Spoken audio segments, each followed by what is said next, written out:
the nature of your emergency?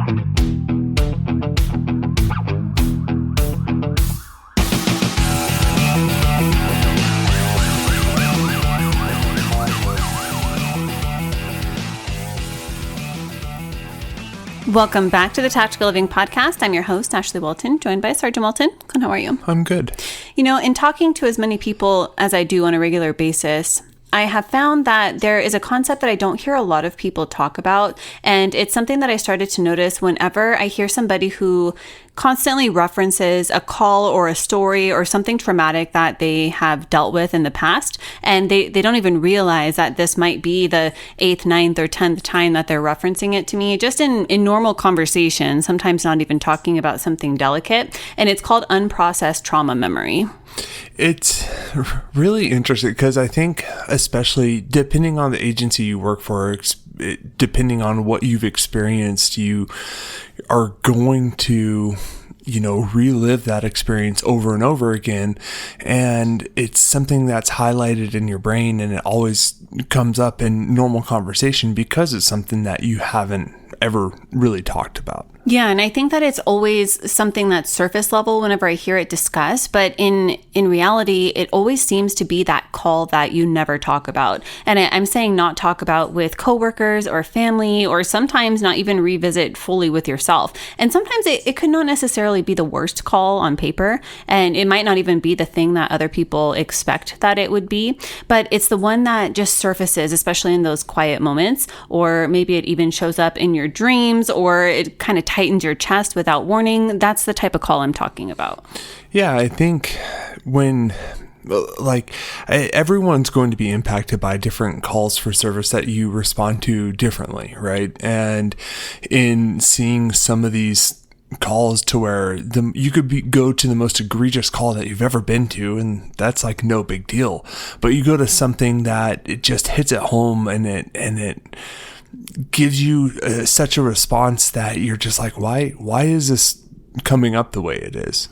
Yeah, I feel like for a lot of first responders, there are certain calls that stay locked away, and silence actually compounds that impact. And when you heal and you find ways to be able to heal, then it finally gives those memories a safe place to land.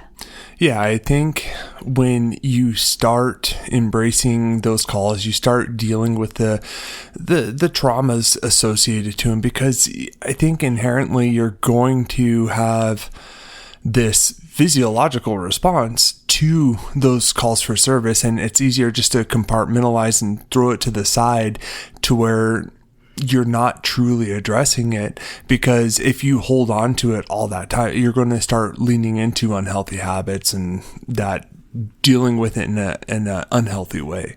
And I think it's important for people to understand how unprocessed trauma memory occurs. I wish this was something that people talked about in the academy, but it happens whenever the experience is super overwhelming, and it's too overwhelming to actually be able to integrate at the time. So instead of becoming this narrative memory, something that you can basically recall and then just talk about, it remains stored as these sensory fragments. And that can be things like images, sounds, sensations, emotions. Clint, maybe as I'm talking about this, something's even coming up for you. Yeah, I'm thinking like there's certain smells, certain partners that could even trigger that for you, to where you're responding to a similar incident, or you're responding to an incident to where you have the odor of flares. Like that's one thing that I've heard people talk about before, is the odor of flares brings this up, or gunpowder even. Like we have to qualify quarterly, and when you're shooting, you're going to smell that gunpowder. You're going to smell those different things, or even just a simple song can be a trigger to whatever it may be.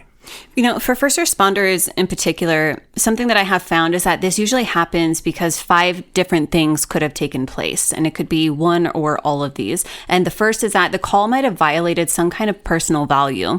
We talk about it a lot when we see a officer, for example, going out on a call involving children. That is typically something that is going to stick with you. And I think that for a lot of people, it might be very difficult to be able to process in the actual moment, because you have a job that you need to take care of. And when that happens, if you're not addressing it and finding ways to be able to address it after, then that's when it can later on become an issue. Yeah, I think there's the three things that people will always have a very negative response towards, meaning as if something bad happens to them. It's elderly, children, and then animals.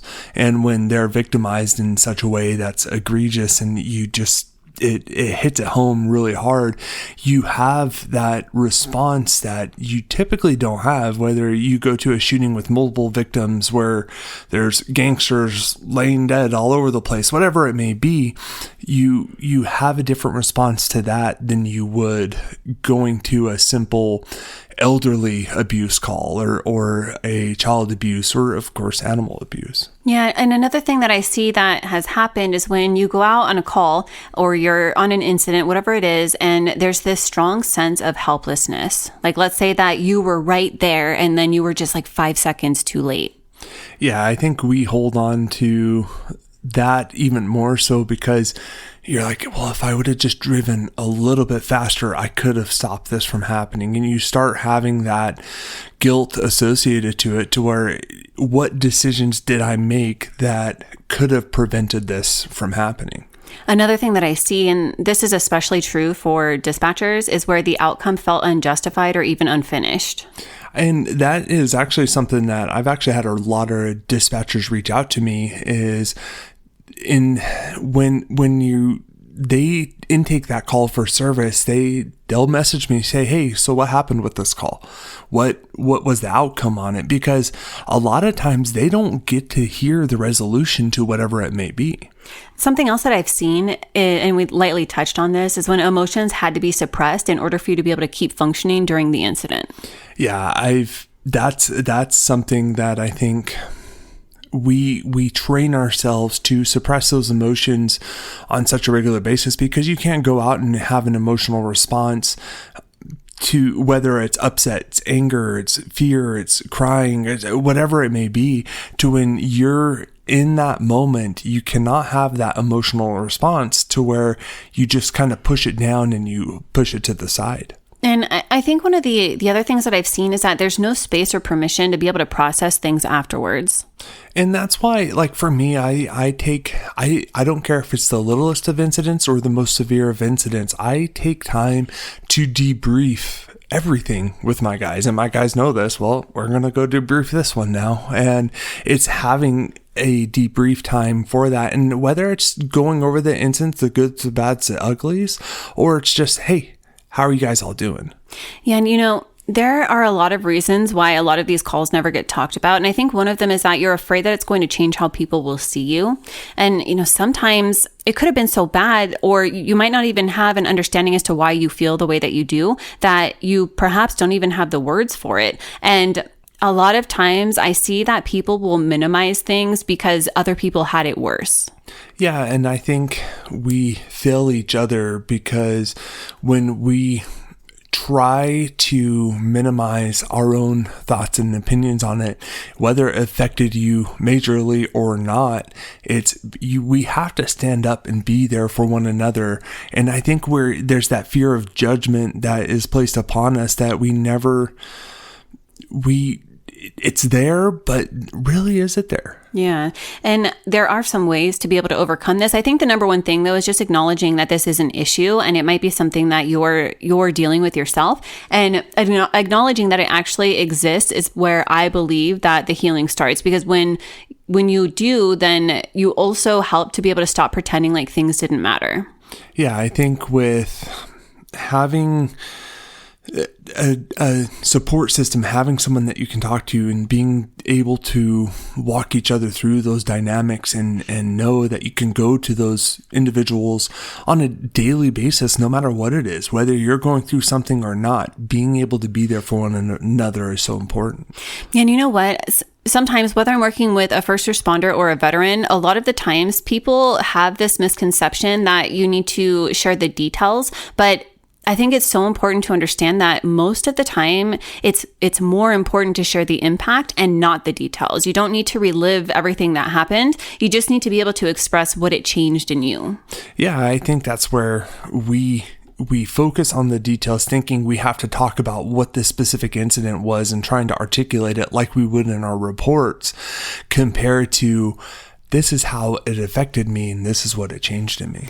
Now, when I'm mentor coaching other coaches, something that we go over a lot, because it seems to happen regardless of what method of coaching that you provide as a service, is to be able to understand that the body is able to release what words can't. So there's so many different somatic exercises that you can use to be able to kind of get the ball rolling, whether it's you sitting at your kitchen table and you're looking around the room and you just ask yourself, like, if I were to pick one object that I can physically see right now that describes the way that I'm feeling, what would that be? Why did I pick that object? What is it about that object that gives me the sense that it connects to that emotion? Like, continuing to ask those really deep questions.